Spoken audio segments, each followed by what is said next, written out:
Anam an Easpaig.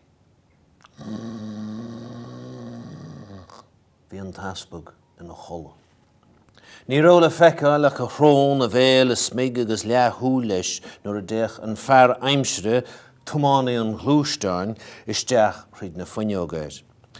Bhí faoi intin dó go gach se maile choréis.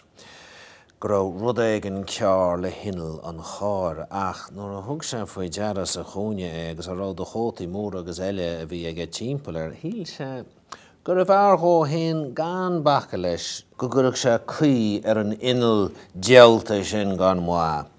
Scar sé a chóta mór hain ar a móthir faoin gár agus isteach leis faoi a snámhíl ar a bhullagar nós péiste.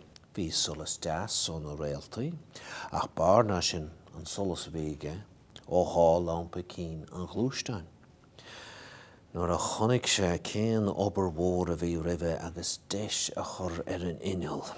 Thug sé tríomhion agus dan achar beag ar a leath uillinn a féchan súshaid ar thón an ghlúisteáin agus ar na rothaí a bhré a bhí iste i mbolg an inneal sin. Nach ar an Easpaig sin a bhí an tubaiste agus a lehéid de ghlúisteáin i cheannach.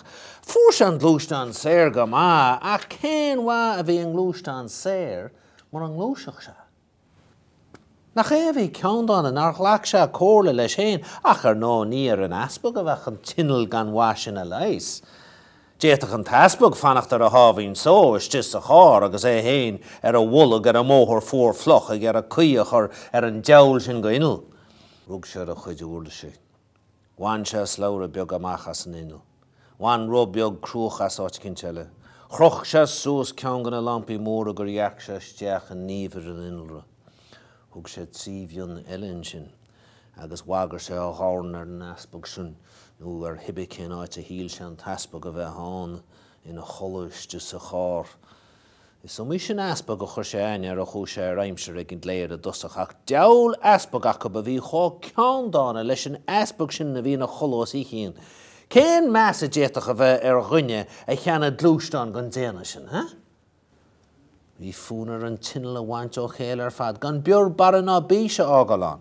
Céir a dearach an taspag an sin nuair a bheith ar iad a churann an anad ceart féin a ríist. Cheapan tománaí gur mhór an spórt a bheith féchant ar an Easpaig in a lí ar a móthir fluch agus ag ar an tinneal bradach dealta sin a chur léchéad a ríist. Ach níthe sin a roinne sé. Thosa sé gobar ar a dhéal. Thosa sé ag eascanna ar a dhéal. I gascanna ar an Easpaig a bhí istis a chár a bhí sé agus ar gach ile Easpaig ile a bhí chá ceandána is nach leacach cóirla faoi ghlúisteáin.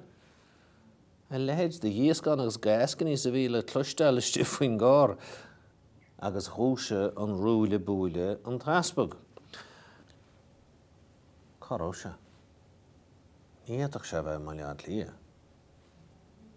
Ní rá le feiceáil a gach machar a mór lean.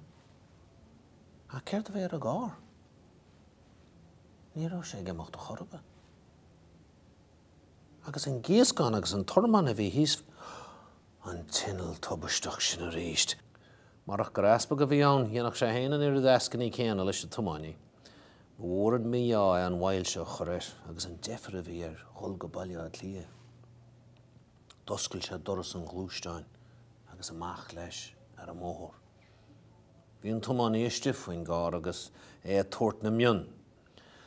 Má bhí an taspag misneúil ní raibh sé go bhisneach aige choristeach ar cheardaí dá thabhairt agus bhí aithne ar an tománaí seo.